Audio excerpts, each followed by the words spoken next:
Good afternoon, everyone. We're glad to have you with us today. My name is Nadine Hoffman. I'm the Deputy Executive Director of the International Women's Media Foundation, and I'm delighted to be here today with Rosem Morton, who we'll introduce momentarily. Thank you for joining the last in our series of our U.S. Election Summer Safety Series. And a special thanks to our partners, PEN America and CPJ, the Committee to Protect Journalists, for making this series possible. If you've been with us for the last few weeks, you know that we've been covering a lot of topics related to safety to help to build out your safety toolkit this summer in advance of this year's elections. And you can see here the topics we've already covered. If you've missed any of these sessions, we encourage you to go and watch the recordings, and we'll put a link in the chat for that. We're excited today because we're going to be closing out the series with a topic that is of really great importance in our holistic safety toolkit, and that is protecting our mental health in the face of online and offline attacks. At the IWMF, we provide mental health grants for journalists as part of our emergency assistance work. And this year we've seen that almost 3/4 of the emergency fund grants that we've made have gone to mental health services. I think that statistic shows that journalists are really in need of more support when it comes to mental health. And we do know that journalists are being exposed to trauma day in and day out, as we've heard on the last sessions where we've talked about everything from physical attacks to online abuse, doxing, to legal threats, to all of the various myriad challenges that journalists are facing, and especially under the intense pressure of reporting in an election year. We also know that newsrooms have a duty of care to support their journalists, and we hope that this session will help newsroom leaders who are joining us today to think through a little bit more about what it is that they can provide to support their journalists' mental health and well-being. One resource that we have created at the IWMF is to address the extreme psychological harms of online abuse. It's a mental health guide for journalists facing online violence, which we will share in the chat. And this is a great guide that provides practical steps and guidelines, as well as exercises for assessing psychological risk, anxiety management techniques, dealing with PTSD, and more. Now, today, we're delighted to have with us Rosem Morton, a documentary photographer, a registered nurse, and a safety consultant who was part of the IWMF's Next Gen Safety Training cohort. She's also an expert on trauma. And today, she's going to help us think through how we can sustain ourselves as journalists in an election year when we know that you're facing intense pressure and burnout and threats from many directions. Before we dive in, I'm going to make a few housekeeping notes. If you have missed the previous sessions, as I mentioned, the link is now in the chat. You can go back and watch the recordings. Today's session is being recorded, so you'll be able to view it later as well. We have a closed chat today. That means that we can see what you send to us, and you can send in your questions, and we ask that you do. We'd like to make this as interactive as a discussion as possible.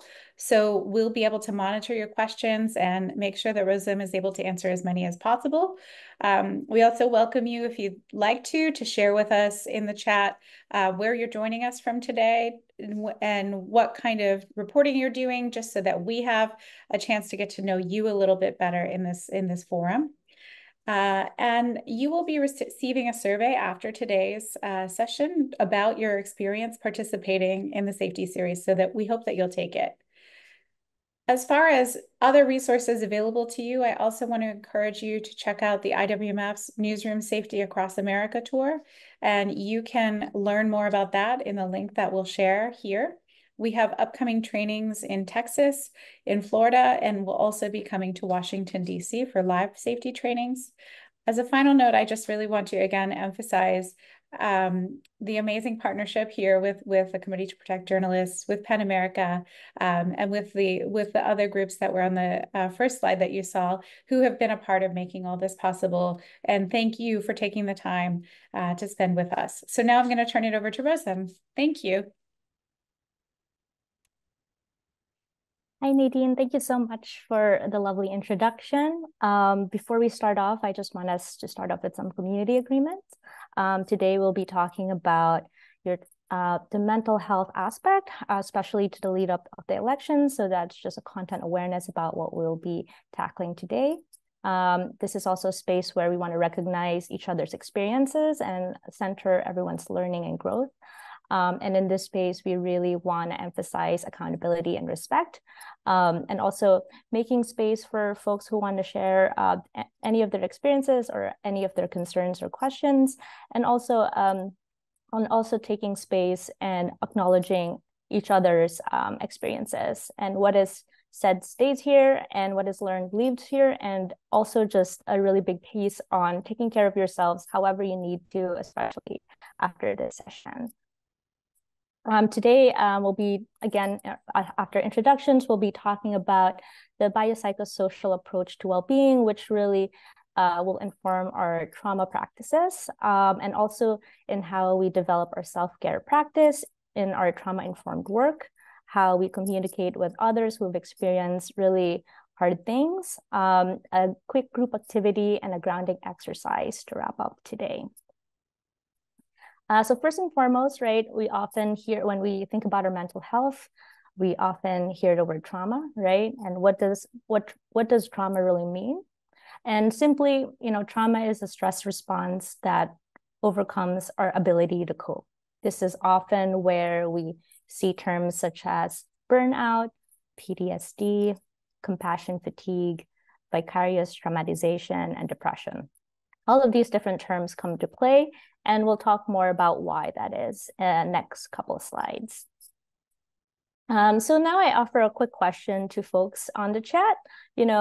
We all know this, but humor me. What are the different traumas that we are exposed to in media and in journalism? A couple different answers. Anyone?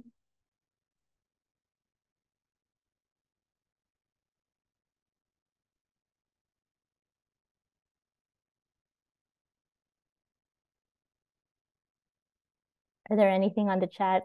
We're getting a few comments. We've got secondhand trauma, covering crime scenes, hostile audiences, reporting in war zones. Yeah, thank you for sharing all of those. Absolutely. Like, there are so many different things that we are constantly exposed to in media and in journalism. Is there anything else? Someone else is reiterating reporting in conflict zones. Absolutely. We are often exposed to war, this of course is not an exhaustive list, right? We're often exposed to war, gender-based violence, sexual identity-based violence, disability-based inequality, racial violence, mass violence, natural disasters, all sorts of things, right? And then on top of all of the things we are exposed to as journalists, there's also other stressors like user-generated content, digital harassment, the growing attacks on the press, instability of the field, even our work demands of 24/7 availability. And then we don't even count our home life into this factor. So there is a lot to be said about all of the things that we constantly face. And that's why it's important to talk about it. And, I'm really, really grateful for you all to be here today. So I want you to think of a time when you experience a stressful situation. What were some physical, mental, emotional, or social reactions you experienced during and after the event? It doesn't have to be a specific anecdote. This is just like more specifically targeting what are those physical and emotional reactions. Does anyone want to share? Some of the comments coming in are heart racing, the need for solidarity, exhaustion, headaches, needing to hibernate, confusion, being impatient with people even though it isn't their fault. First of all, I really want to thank everyone's engagement. And also, I really want to recognize how much you do pay attention when these things are coming up, right? Like, there's obviously a lot of physical things that come up, like the headaches and all of the things that you just mentioned. And also, it takes a lot of toll on the social interactions we experience. And we'll talk more about why that is, because ultimately, trauma is this biopsychosocial experience with biopsychosocial consequences. And what that means is that we, first and foremost, are biological beings where, we are wired to survive. No matter what happens, no matter what stimuli there is, our bodies will override that to ensure that we survive. Psychologically, we are wired to make meaning. This means that we kind of take all of the information that's out there in the world and we make a lot of different meanings about it, and that differentiates us from other animals in the animal kingdom. And of course, socially, we are wired to attach. We are wired to be part of a community and not live in silo. And when we are under threat or experiencing fear or experiencing trauma, all of these different aspects are incredibly affected, right? Biologically, we are wired to survive. So no matter what happens, if there's an active shooter or anything like that, even if you know all of the drills to do it, right, your body will hijack and decide for you. Are you gonna run? Are you gonna hide? Are you gonna freeze, right? So this is where we often hear the words fight, flight, freeze, and sometimes even fawn. Fawn is another newer term where people talk about how when there's no other choice, people try to appease the aggressor. So this is also what happens biologically to us under threat. And then psychologically, when we are wired to make meaning, oftentimes when something fearful or traumatic happens, these memories are encoded with these very, very strong emotions. And this is often why, as we mentioned in the earlier slides, we hear the terms depression, vicarious traumatization, PTSD, where those remembering might mean re-experiencing the fear. This is also often a place where when we remember certain things, we often associate negative meaning on it. Like, we often, when there's an assignment where we could have done better, or we always would say, oh, I'm so stupid. Why did I do this? Just a lot of self-blame. And then socially, right, we are wired to attach, but when we experience threat and have decided to make negative meaning out of it, we learn to distrust and disconnect with our communities. We decide to hibernate, as one of the examples earlier. We also distrust our own selves and our own bodies. So all of these different things really explain what trauma kind of does to our whole systems as a whole. And of course, this is not the only thing that trauma does, but this is just kind of a general framework to kind of guide us with our conversation today. Is there any questions about that?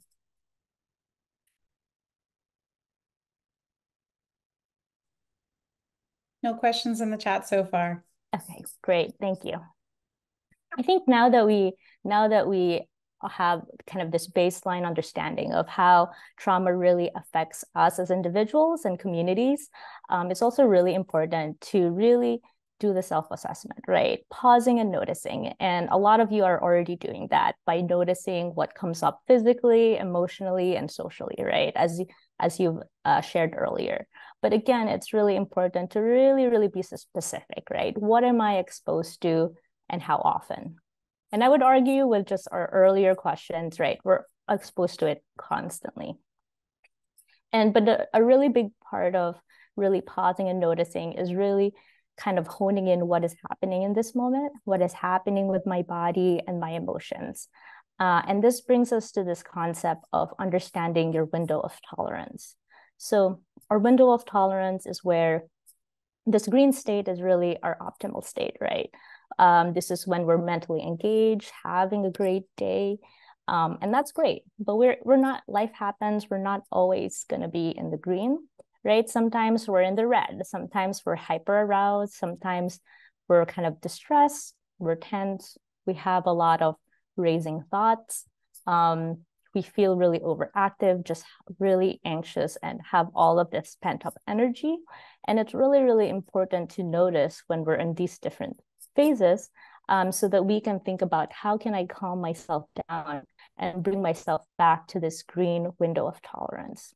So does anyone here have any examples of what they usually do to calm themselves down from a hyper arousal state to bring themselves to the green?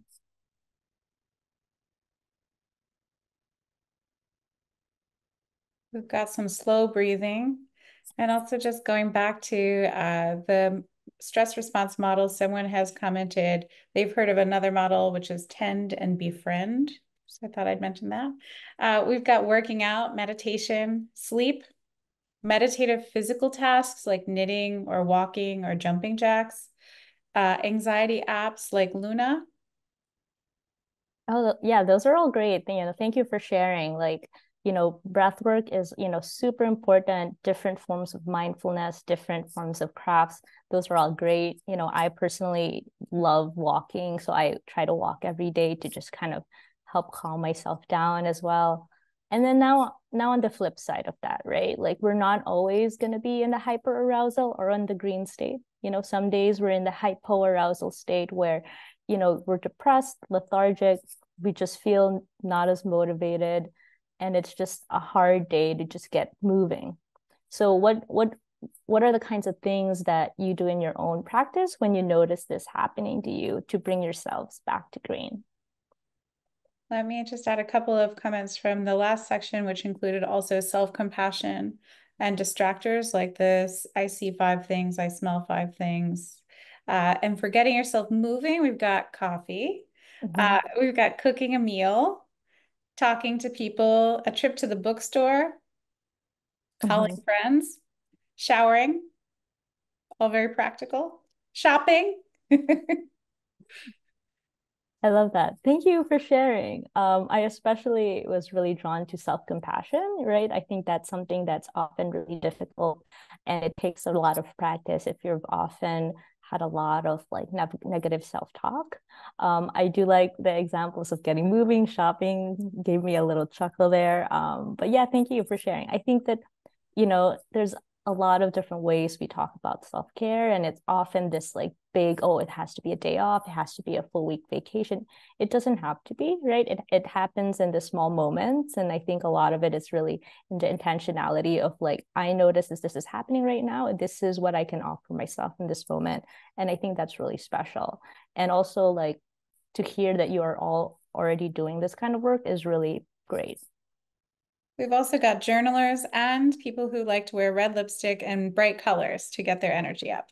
Yes. I mean, there's really often to be something to be said about really grooming, right? Like putting on something that really makes you feel good. Absolutely. The other thing about mental health, though, that we don't often think about is the planning, right? We often, when we plan for assignments or the work that we do, in a before, during, after phase, we often think about mental health on like the after, right? When all is said and done, I'm just going to think about my mental health after. But, I want to challenge you all to think about it before, right? If I am a person who has a really hard beat, if I've been covering gun violence, and I know that I'm coming into an assignment that is especially hard, right? Maybe this is a place where before I ask myself, do I have any vulnerabilities that need attending to that can make this project challenging? Is there any way that I can incorporate, the pre-care and the self-care throughout this journey, right? That I don't have to wait until I'm so burnt out at the end to do this kind of work, right? And sometimes it's not always so feasible, but again, it's a good practice to have. Coping ahead, anticipating hotspots is related to what I mentioned earlier. Hotspots are more like kind of visual themes that come up. So if I know that I dream about really hard assignments, anticipating that these are the kinds of things that happen to me throughout really challenging times of my work, that maybe there are certain things of comfort that I can offer myself throughout that journey. And then, of course, during, right? Sometimes we're asked to do things that are really, really hard. Maybe a way to cope would be to focus on the task at hand. Why am I here? What is the bigger picture? What drew me to doing this work in the first place? Using breathing, grounding, resourcing techniques. A person mentioned earlier that they they ground and use their five senses, which is really great, right? People use breathing a lot. Resourcing is a question I often get. So resourcing is really a way to visualize. So you can visualize a person that gives you joy, a place, real or imagined, that gives you joy, and really noticing how that kind of relaxes your body. Rituals, I think, is also really important, especially for folks who travel a lot, like myself. This year, I've been to 15 plus states multiple times. So the rituals are quite hard. You know, there's not going to be a real separation of work and home life because I'm not physically going back home. So rituals has been a way for me to ground myself during, where I try to eat the same thing every day. I try to end my day the same way. And that has been really helpful for me. I think that if you notice something distressing, this example is really more when things are just utterly on fire, right? Like sometimes, not all of this can be truly put in practice when things are just crazy. And this is something I could relate to as well when, I was working both as a nurse and as a journalist during COVID, where I knew everything is just too distressing right now that but I will notice this right now and know that it's something I can address later. It's super important to take breaks, take space, and honor your boundaries, of course. So here are a couple of different, techniques to center yourself in the moment, right? Grounding is really a way to engage your five senses in whatever exercise works for you. Of course, we've talked about breaths and resourcing. Ice water to the face is really kind of a scientifically proven way to relax your nervous system. Fanning yourself, toe to head, clench and relax is a progressive muscle relaxation exercise. And then just a simple hand to heart, hand on head is also just a great way to bring yourself back to your body. Does anyone here have other examples of ways that they center themselves in the moment? We do have a question, just if you could clarify one more time about the resourcing and what specifically that you're referring to there. Okay. Oh, yeah. Thank you for asking that question. So resourcing is really a visualization technique. So you can close your eyes or keep them open and just kind of relax into your seat. You can think of a person or a place that gives you joy. Maybe if it's a person, you think of their smile or what they would say to make you laugh or smile. And then just noticing how that relaxes your body. So that's kind of a way to resource and calm yourself in the moment. And then we have a comment that I've had success holding hands over my diaphragm and counting to 6 while controlling my breathing. It helps to lower adrenaline. Mm-hmm. Absolutely. Yeah. Thank you for sharing that. Right. Like breaths is so important, and really kind of feeling those breaths will really help you center in the moment. And then for those with a lot of racing thoughts, right?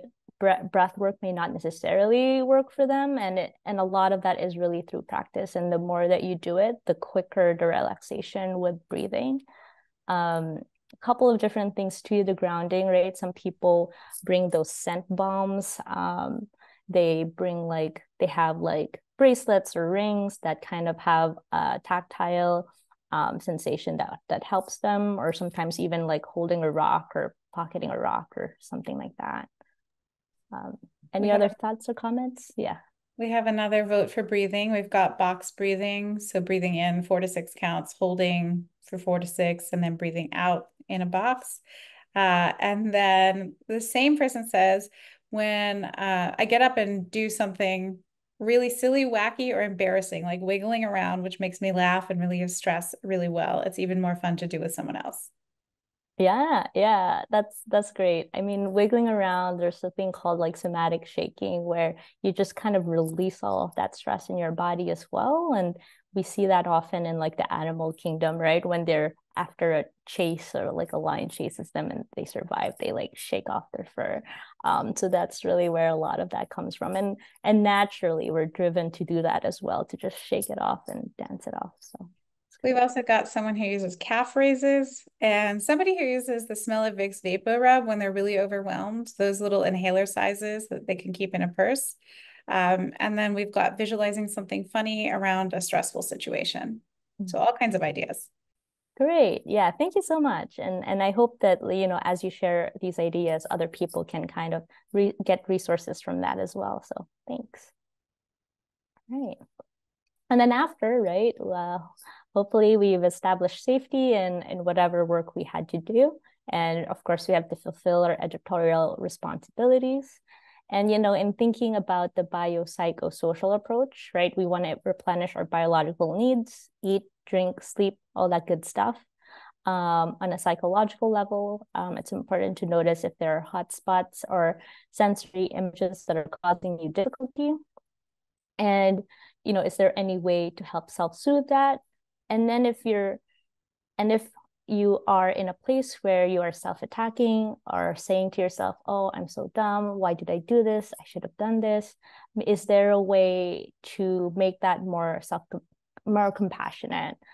Is there a way to tell yourself, I did the best that I could with the time, knowledge and resources that I had, right?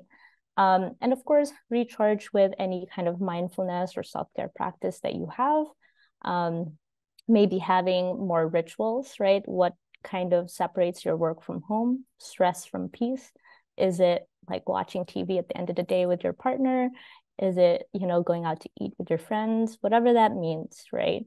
And of course, reconnecting with supportive networks is really, really important, especially when we feel like it's time to be a hermit. Of course, it's also good to have our time to ourselves, but, there's also like a fine line when I think it's time to kind of reconnect with people who refill your cup, which is also really important. We have one question in the chat, which is just about defining hotspots. Defining hotspots, I mean, it doesn't have to be a very rigid thing, right? But if sensory images, it's just very generally sensory images that cause you difficulty. If you keep thinking about the same person or like whatever they said that was really heavy or hard, maybe keep thinking the one horrific scene if you were in a crime scene and you saw the body and kept looking at it. Like those are different hotspots. And they can show up in a lot of very ways. Like for me, I was doing a lot of work in healthcare during COVID, of course, with my background as a nurse, and I had talked to the people who worked in New York, and this person, he was hospitalized shortly after working in the ER, and he had like dreams of while he was in the hospital, and he kept talking about these dreams that he had that were really traumatic, and I started having those dreams, right? So they don't have to happen in your day-to-day life. Like when you're awake, sometimes you also start dreaming about it, and noticing that if those things start to happen, like maybe it might be a time where I can really be more robust in the self-care that I'm doing. I hope that makes sense. But really great questions. Thank you so much. So now that we've really thought about and how trauma plays out within ourselves and within the people we interact with, and also how we can kind of plan self-care throughout, now is really looking out. We want to think about how do we communicate with people who've really experienced really hard traumatic things. I'm sure many of you already know this. Recounting of the events of abuse is extremely stressful and potentially re-traumatizing for the victim, as is listening to their accounts. Establishing rapport takes time. And there is a lot of variability in how a survivor of trauma presents themselves, remembers, and reacts to talking about trauma. We may know the biopsychosocial way of how trauma affects us, but there's still going to be a lot of variability in how that shows up. So before we continue this discussion, there will be a link on the chat. It's a quick 4-minute video, and it really talks about, I'm often asked by a lot of journalists of like, how they kind of try to balance, you know, witnessing a lot of really difficult stories and not being able to do anything about it, and how do you kind of manage that helplessness. And this video, I think, is quite helpful in kind of reframing that, and how it's actually quite good and impactful and really a big piece in communicating with people who've survived really difficult things. So if you could like take a moment to watch the quick video, yeah, that would be great. I have a question from the previous slide. Sorry to go a little out of order, but it's also about hotspots and how do you actually recover from those or get over them? I think that's a really great question. There's not, yeah, I think with mental health and self-care, there's never going to be a one size fits all answer, right? I think a lot of it would be really doing a lot of self-work, and what is this trying to tell you in this moment? Is it trying to uncover your own traumas? Is it something about the stressors in the work that you haven't set a lot of boundaries on, right? I think being able to address those and like offer yourself a lot of self-care and compassion is really the way to go. But I'm sorry that it's not a much more specific answer.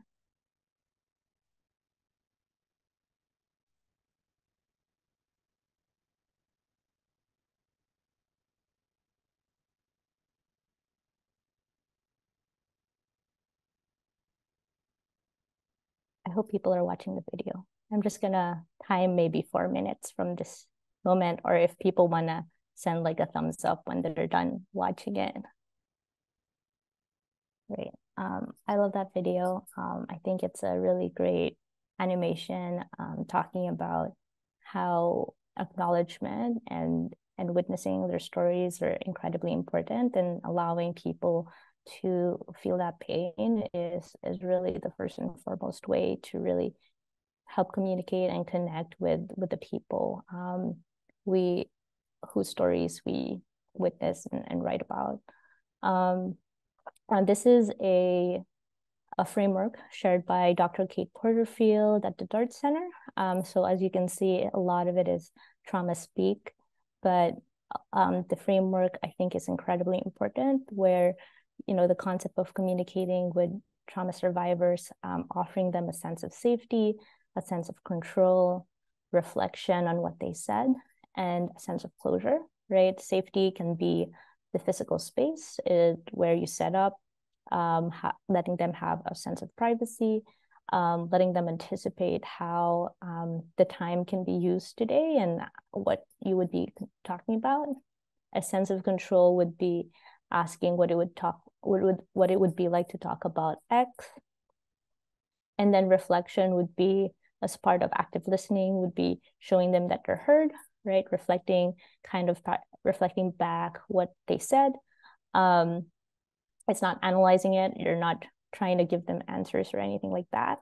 And then closure is really offering them what are the next steps, what are things that they can expect, any kind of feedback, offering them a lot of praise for their hard work, and maybe even asking them what they're going to do next after talking about really hard and traumatic things. So I also want to offer this question to the crowd. What kinds of ways do you communicate with people who experience hard things? What are the things that you do in your own practice? You want to say the question one more time, just in case? Oh yeah. So this framework right here, safety, control, reflect, and closure, they are written by psychologists, right? But we often do it in our own practice as well. So I'm just asking what are the kind of ways that you talk with trauma survivors? Like, what are things that you would do in your practice to talk to someone who's experienced hard stuff? We have one answer. Explaining how the reporting and editing processes work, it helps them feel more informed and empowered. Mm-hmm. And Definitely. Sorry. Go ahead. sorry, one more came in, allowing them to talk about anything, not so much the trauma, but anything they feel comfortable about. Mm-hmm. Mm-hmm. I also really like the last piece where, you want to have them experience something more human, right? Because this event is so dehumanizing that people often lump them with the trauma that they've experienced, and then allowing them to talk about other things is great. Also, as you mentioned earlier as well, being able to really know what to expect, what is the process like, it gives them a sense of closure and what the next steps will definitely be. Yeah, that's great.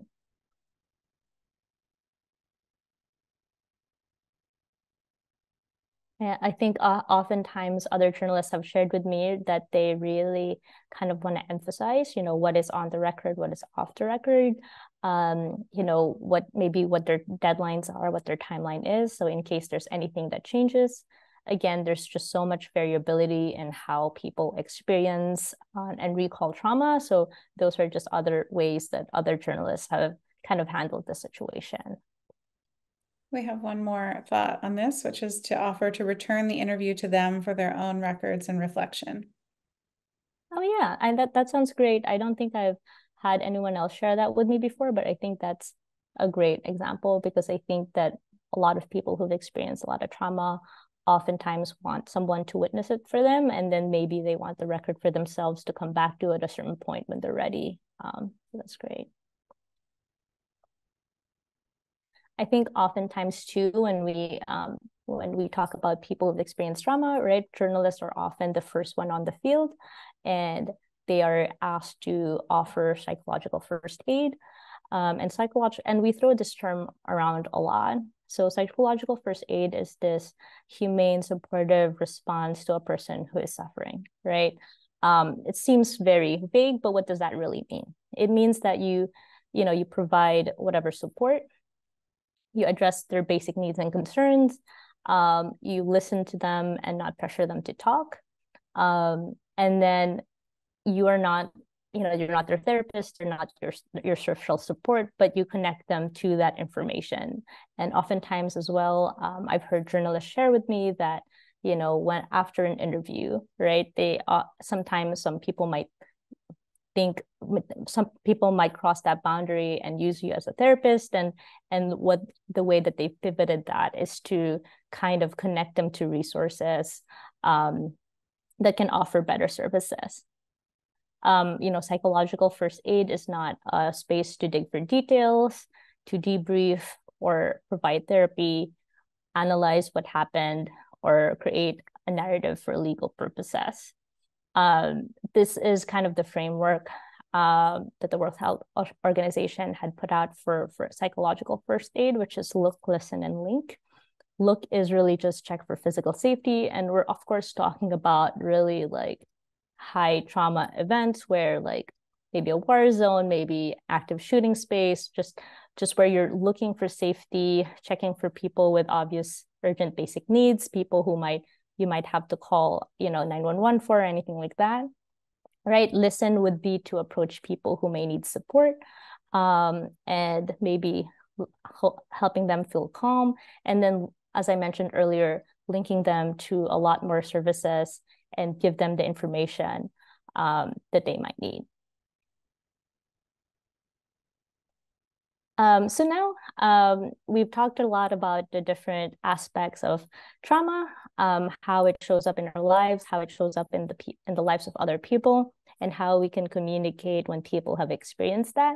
So now I think a really big piece of that too is really building a self-care practice and thinking about our longevity in the field.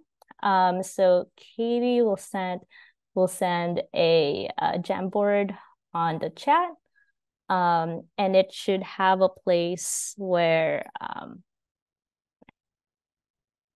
look like this, and you could scroll through page 4, 4 and 5.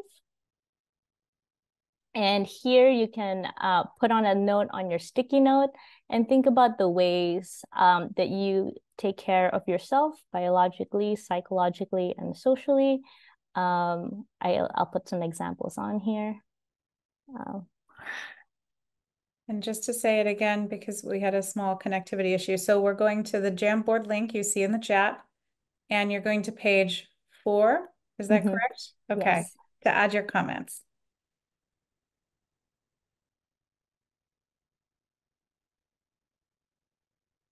I'll make it smaller so people can have space. And if we ran out of space, there's also a second page that we could do this. But I think it's a great exercise to really show all of us of how connected we are in terms of the things that we do for ourselves to take care of ourselves. I also often find journalists to be really hard on themselves about like how they do self-care, and when we also do it in a lot of great small moments.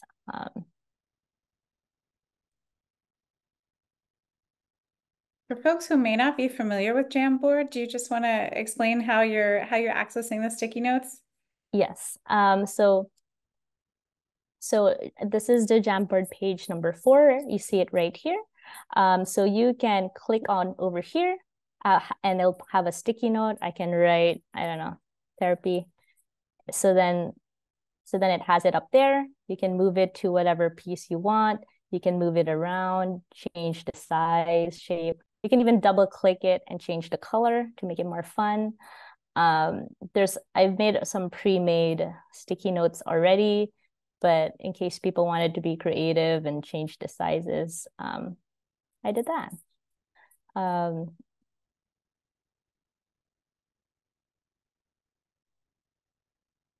I'm really glad people are filling it out. It's quite fun.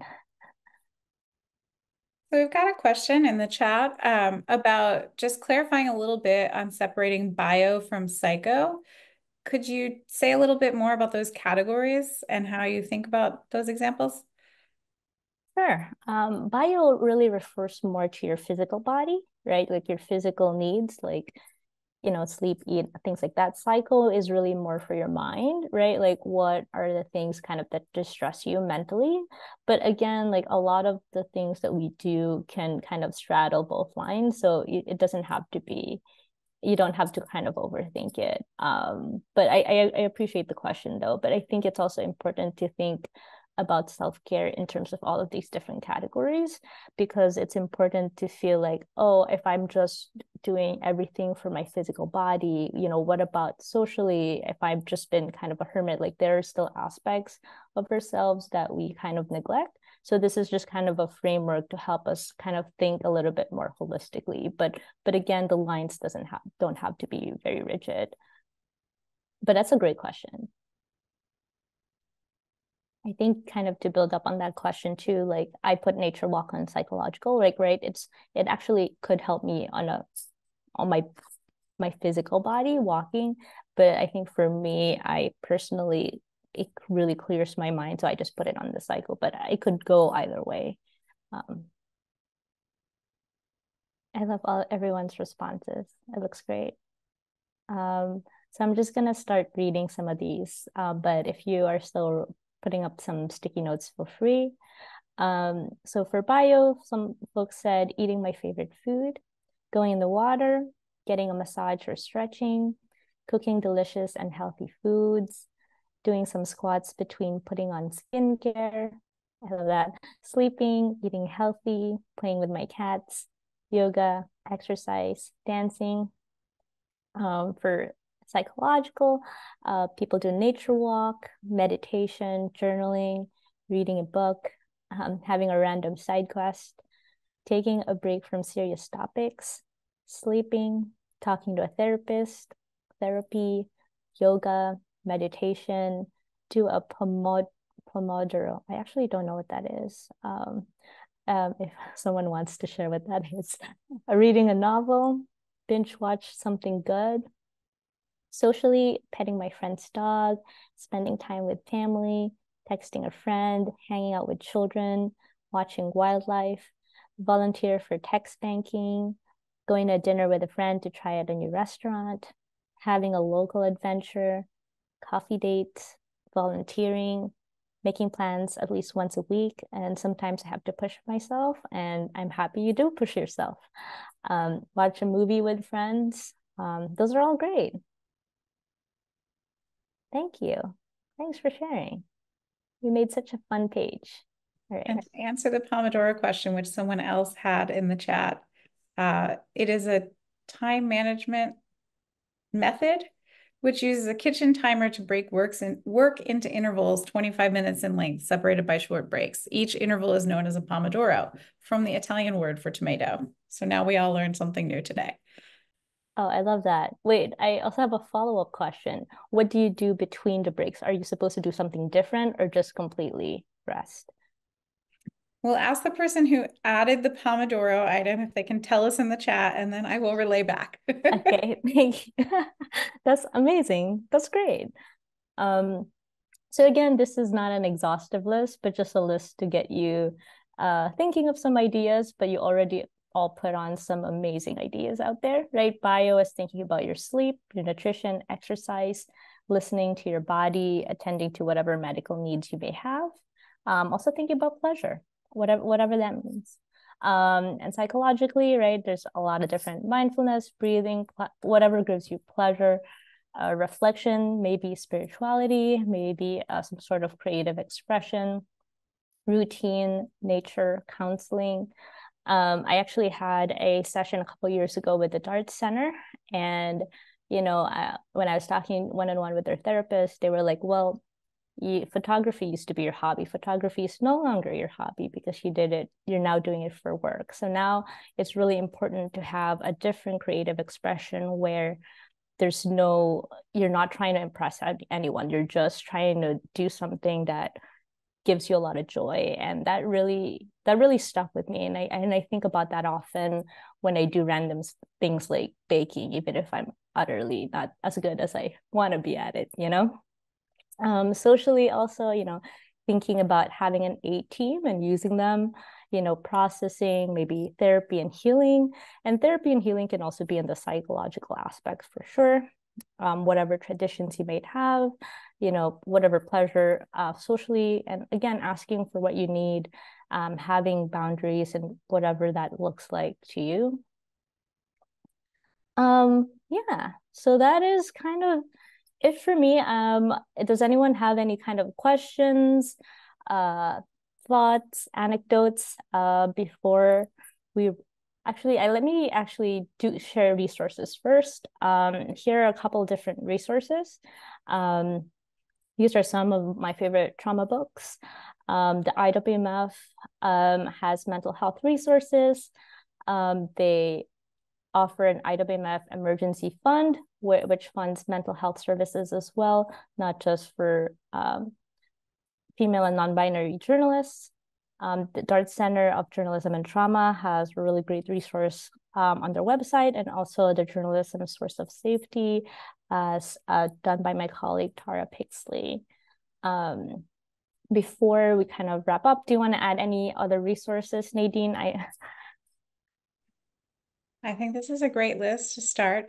And just to answer the question that you asked about Pomodoros, you do something completely different and usually something fun in the break between your work sessions. So now we know that too. We're also getting some links. Thank you, Katie, for posting the links that are on the screen so that you can easily visit and learn more for yourself about these resources. Perfect. Thank you so much for sharing all of those great resources and also for answering the questions about the Pomodoro. That's awesome. I hope you are doing a lot of fun stuff in between. So now I guess I'll open up for questions, concerns, anecdotes, anything like that. And then we'll wrap up with a progressive muscle relaxation exercise.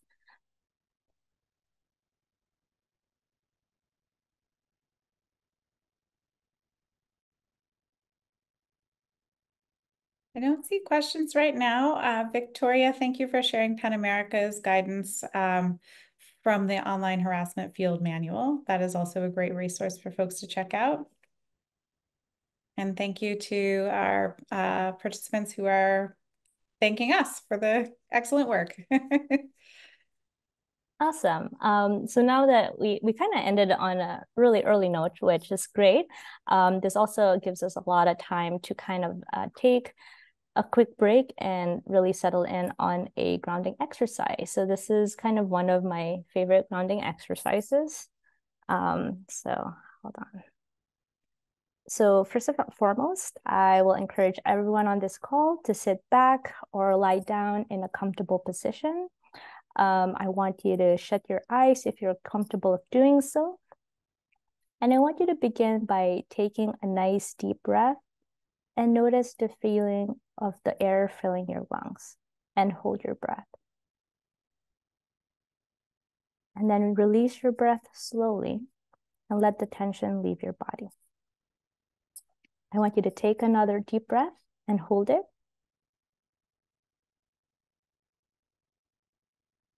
And again, slowly release the air. Even slower now, take another deep breath. Fill your lungs and hold the air.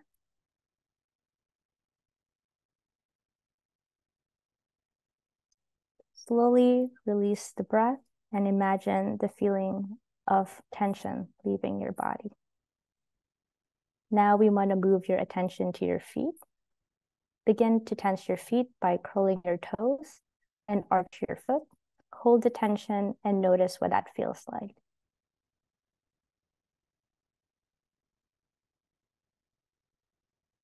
Now release the tension in your foot and notice the new feeling of relaxation. Next, begin to focus on your lower leg. Tense the muscles in your calves. Hold them tightly and pay attention to the feeling of tension.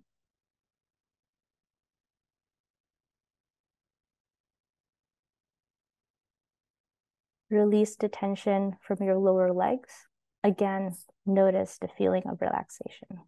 And remember to take deep breaths.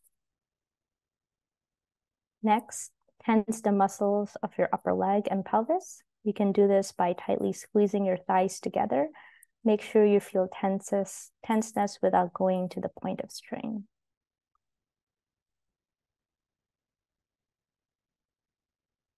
And release and feel the tension leave your muscles. Begin to tense your stomach and your chest. You can do this by sucking your stomach in and squeezing harder to hold the tension a little bit longer.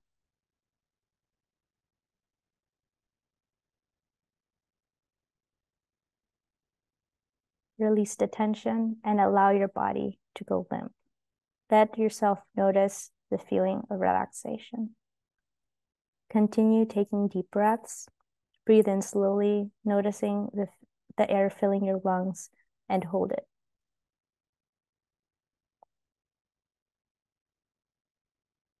Release the air slowly and feel it leaving your lungs. Next, tense the muscles in your back by bringing your shoulders together behind you. Hold them tightly and tense them as hard as you can without straining, and keep holding.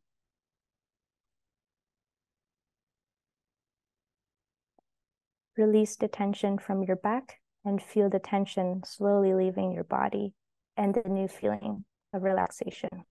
Notice how different your body feels when you allow it to relax. Tense your arms all the way from your hands to your shoulders. Make a fist and squeeze all the way up your arm and hold it.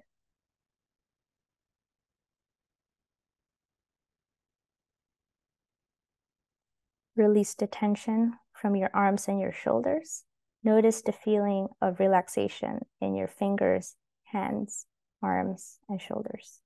Notice how your arms feel limp and at ease. Move up to your neck and your head. Tense your face and your neck by distorting the muscles around your eyes and mouth.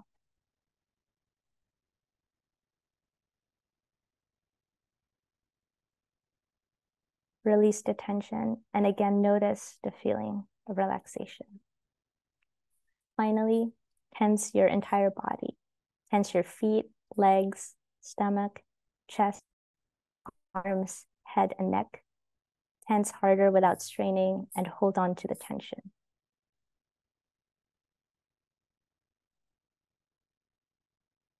Now release and allow your body to go limp. Pay attention to the feeling of relaxation and how different it is from the feeling of tension. Begin to wake up your body by slowly moving your muscles and adjusting your arms and legs. Stretch your muscles and open your eyes when you're ready.